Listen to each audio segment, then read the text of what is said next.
Hi, this is Michael from Coach Potatoes. I thought today we'd have a look at creating a positive outlook on life. When I'm doing my coaching work with people, it's quite surprising how often people are very good at identifying what they're not so good at, but they find it quite difficult to actually say out loud the strengths that they have and to look on the positive side of life. And so a lot of the coaching work I get involved with is getting people to actually change their perceptions and change their outlook and change the way that they actually look at things. And there's been a lot of research done in this area of positive psychology. People like Martin Seligman is probably the grandfather of positive psychology, and one of his books, Authentic Happiness, really delves deeply into the subject of positive psychology and the impact it can have on your outlook on life. Shawn Achor is another one who's done a lot of work in this area. In his book, The Happiness Advantage, very easy to read and very informative. He's also done a great TED Talk as well, which is about 20 minutes long, also called The Happiness Advantage, and it's well worth looking up and having a look at that TED Talk because it's very informative and also very funny at the same time. Wharton University of Pennsylvania has also done a lot of work in this area as well, and between them and Shawn Achor, they've identified a number of positivity traits which, if you followed these 5 simple steps that they outline, would really have a positive impact in terms of how you feel about life and the way that you approach it generally. And what we're going to look at is what these positivity habits are, because there is a direct relationship with positive outlook on life and productivity and success, both of individuals and teams, in a work context, but also in your personal life as well. And I'm a very strong believer that if you started to recognize the positive things in your life instead of always looking for the things that you haven't yet completed, the things you haven't done, etc., you will be a lot happier with life. And as a result, you will approach it in a better frame of mind and you'll find yourself being more successful as a result. So let's have a look at what the 5 things are. What the research showed is that as a result of having a more positive outlook on life, the benefits of this are you tend to be more creative, you'll enjoy higher productivity, you'll experience fewer fatigue symptoms. If you're in this arena, you'll enjoy greater sales, you're more likely to get a promotion, and you're more engaged in whatever you're doing at that particular moment in time. Now, they've identified specific percentages, 31% higher productivity, for example. I'm not so sure about the percentages themselves, but I do firmly believe, in my experience working with a huge variety of people over the years, that those benefits that are listed on this slide here are actually very, very true in terms of the outcomes of having a more positive outlook on life. And the first step that they identified, or the first of the 5 traits that they identified that you could adopt, is to infuse positivity in your surroundings. Now, by this, Bruce Springsteen is probably a really good example of what we mean by this. I read an interview with him recently when he was doing his show on Broadway, and he actually admitted that he suffers from imposter syndrome from time to time. And what he did in his dressing room on Broadway before he went on the show, and you can see the picture there, is he had loads of photographs placed all around the mirror in his dressing room. And what they are, the pictures, as he explained in the interview, are pictures of people he admired, people he looked up to. Elvis Presley, for example, John Lennon's on there as well. But there's also pictures as well of his friends and his family, and also some of his memories of growing up in New Jersey, etc. And he said, these things, looking at these photographs before I go out on stage, made me feel more positive, made me feel more confident, made me feel better able to go out on stage on my own and do that show each night. And it's a very similar thing that we can do for ourselves. We all carry around mobile phones, for example. We've all got photographs on there. If we've got our desks at work, it's good to have photographs on there of friends and family or places that inspire you, etc. It's always surprising when I go into somebody's office. I always remember going into somebody's office that I was working with and noticing that they didn't actually have any photographs on the wall, no pictures on the wall, nothing on the desk. It was a very bare office. And when I commented on that, they said, yeah, I've only just moved into the office actually, and that's the thing I need to do, is I want to put some plants in here, I want to put some photographs on the walls, etc., to make it my own. And he said, that will make me feel better because I've just started this job and it'll help me settle in mentally into the role that I'm about to take up. So I thought it was a really good idea. The second thing is not just your physical environment, but when you're working each day, if you're working from home, as we probably all are at the moment, it's important to take positivity breaks. So don't sit there chained to your laptop all day long. Get up, have a 10-minute break, walk around the house, go in the garden, smell the fresh air, etc. Things like that help you break the routines, help you break the mindset, and help you recharge the batteries and help you reset in your mind what you're going to do. And the research actually shows having spells of working intently for about 90 minutes is the maximum that you can do. After 90 minutes, you should definitely be taking a 10-15 minute break. In fact, the actual latest research shows it should be about 45 minutes before you take a break. So break your days up into different chunks so you can have those 5, 10, 15 minute breaks to recharge the batteries and reset your mind and to relax into the next set of work that you're about to adopt. So there's the first of the positivity habits that they identified. The second one was exercise. We all know exercise is good for us. It reduces pleasure-inducing chemicals and endorphins. But what it also does as well is improves motivation and feelings of mastery. The more exercise we do, the better we tend to feel about ourselves. It helps promote resilience within ourselves. Now, that doesn't mean you all need to go out tomorrow and do some windsurfing or go and run a marathon or go and run a 10K. What we're talking about is standing up and moving around. For example, when you're back in the office, instead of taking the lift to the second or third floor, use the stairs instead. And having those quick lunchtime walks, for example, is another way of breaking up the routine, as you said in the first positivity habit, but also gives you a form of exercise. And again, exercise helps you become more creative. When I do some coaching, I often take a client walking because it induces a different type of thinking for them. They tend to be more creative. There's a big rise at the moment in business in general about walking meetings because the research shows people tend to be more creative when they're actually walking. That physical movement helps the mind think differently.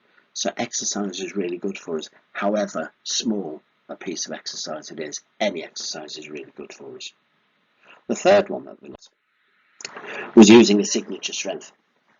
Now, each time we use a skill or character strength, we experience a burst of positivity. So if you are good at playing the guitar, for example, sitting there playing the guitar will make you feel more positive because you're using something that you're really good at. Equally, if you've got somebody in the office who is a past master, for example, and creates an Excel spreadsheet, ask them to create an Excel spreadsheet for a piece of work that you're doing, a project that you're on at the moment. That will make them feel good about themselves because they're using something, a skill that they've got that they're really good at. And the more often we do that, the better it's going to be. The fourth one that they identified was to list 3 gratitudes. Out of the 5 that we're going to talk about, I think this one is the most powerful. I also think the first time you start doing it, it's the most stupid. But the research shows that there's more than a decade of studies to do this has proven that it's got a really profound effect on people. We're very, very good at writing out things to do lists, stuff we haven't done yet. So we sit down on a Friday or a Monday morning, for example, we write out all the things that we need to do that week. Some of us will even put things on the list that we've already completed so we can cross them off so we feel as though we're getting off to a good start.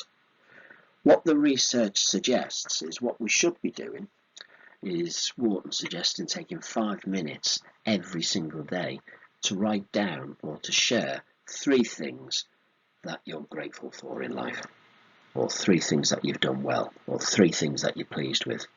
And by doing that on a regular basis, what you're doing is you're training your brain to start to look for the positive things in life instead of always looking for the negatives, always looking for the things that aren't completed yet. Every day could be a bit much. What I recommend to the clients I work with is that every Friday you sit down and spend 5 minutes before you leave work or 5 minutes before you go to bed at night and write down the 3 things that have gone well for you that week. 3 things that you're pleased with. It doesn't matter what they are, whether it's personal, whether it's work related, whatever it is, it doesn't matter. It's the physical act of actually reflecting on what's gone well and then writing it down, which has the positive impact for you. And what the research shows is that if you start doing that on a regular basis, over a period of time, and it's a very short period of time as well, your attitude and confidence levels will tend to increase, because what you're doing is you're taking time out to think about the good things that are happening in your life. And that's something that we don't tend to do very often. And what I find really motivational is when I work with clients and they say that they've tried doing this and the impact it's had on them is really, really positive. It's made them feel good about themselves. And I think it is, as I say, out of the 5 things, something that you're going to feel stupid to do to start with, but has a really positive impact the longer you do it. So if you're going to do anything out of these 5 things, this is the one I would do first of all and see how you feel about it. The last one is commit a conscious act of kindness. Spider-Man must feel great every single day, spending his day signing his autograph for little boys. Look at the big beaming smile on that little boy's face as he's getting Spider-Man to sign his autograph book. And that's how we can make people feel good, not only for them, but also makes us feel good when we commit a random act of kindness ourselves. It doesn't have to be much. It can be opening a door for somebody, and letting somebody into traffic when you're in your car on your way home, etc. That makes you feel good. Little things like that can have a huge impact. Another way you can use it is, how often do we sit down and tell people how grateful we are for what they do, or recognizing what they do, or giving them some praise? If you spend 5 minutes each day taking time out to tell somebody thanks for that, that's really had a strong impact on me, etc. I think that's really powerful. I'm working with one CEO who just taken over the role actually, and what he did was every Friday afternoon he'd ask his managers to report to him who in their departments had done a great job that week or that month. And what he used to do then, he'd only spend about half an hour, 40 minutes doing this, but he'd have 6 or 7 letters he'd handwrite to that person in that particular department, basically saying to them, my report has told me you've done XYZ this week, and I just wanted to say thank you. That's really helped the business, that's really helped the organisation move forward, and I wanted to recognise what you've done to help with our organisation this week, so thank you very much. And he said the impact that that was having on the staff was it's helping change the mindset in the organisation completely, to the extent he said one of my managers has actually started to copy him and is doing it for herself across her departments as well. He said that at first I was a little bit annoyed, but then I realised, well, it's actually imitation is the strongest form of flattery, isn't it? So I'm really pleased that she's doing this, and it's something he contributes to every single week. Is there a better way to spend half an hour every time each week than making people feel good about themselves? The best example I've seen of this recently was on Twitter, and this was a sign on a vending machine in Christie Hospital in Manchester, which is the big cancer hospital up there. What somebody had done is they put that sign on the vending machine and put about £10 worth of money into the machine and left a load of snacks and drinks, etc. at the bottom of the vending machine. And the message basically says, please find a variety of snacks in the bottom of this machine that have been paid for. I simply wanted to perform some random act of kindness to try and brighten up someone's day. Hopefully there'll be something in there for you to enjoy. Finally, if you can, try and spread that kindness. It can't be fun being in Christie Hospital at any time of the day. As I say, it's a cancer hospital, so you're there not for the best reasons in the world.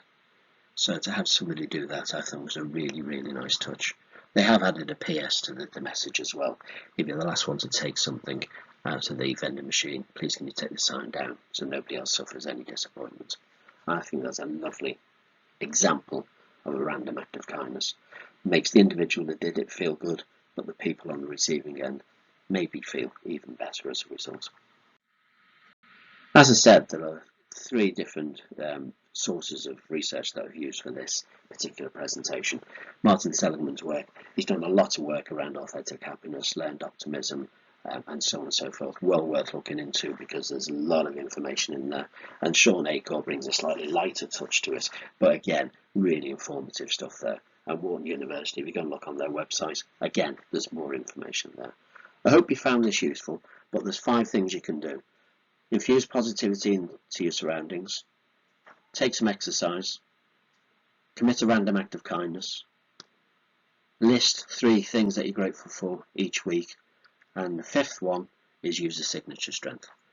If you use a combination of those 5 things on a regular basis, you will start to have a positive outlook on life, and as a result, you'll start to see more opportunities in life. You'll start to feel more optimistic, and you'll feel more engaged, and ultimately, you'll feel more successful. Thank you for your time. I hope you found this useful.